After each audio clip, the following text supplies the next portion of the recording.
তো hello guys, এই যে দেখতে পাচ্ছেন আমার আরেকটি কবুতরের খোয়ার, সেটা বানানো রেডি হয়ে গেছে। এখন খালি নেট লাগাতে হবে। এখানে 30টা খোপ আছে।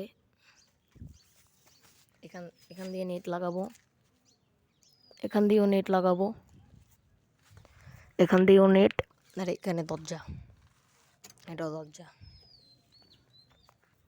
তো এই যে এখন আমার কবুতরগুলাকে ছাড়বো। তো প্রথমে কাগজটাকে ভরিয়ে নিতেছি। তো এবার প্রথমে উপরের থেকে ছাড়বো। এটা আছে একটা সাপচিল্লা চোরা, এখানেও আছে আরেক চোরা, তারপর আরেকটা সাপচিল্লা চোরা, তারপর এখানে আছে 3টা বাচ্চা, এইখানে এক জোড়া।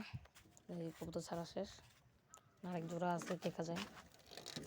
তো এটাও ছাড়লাম। এখন সব কবুতর একটু ট্রাই করি। সব কবুতর একটু উঠতে আছে মোটামুটি। সব কবুতর এদিক ওদিক গিয়ে বসতেছে। এখন কবুতরগুলো খাবার দিই। এখন সব কবুতর আস্তে আস্তে এখানে আসে পড়বে।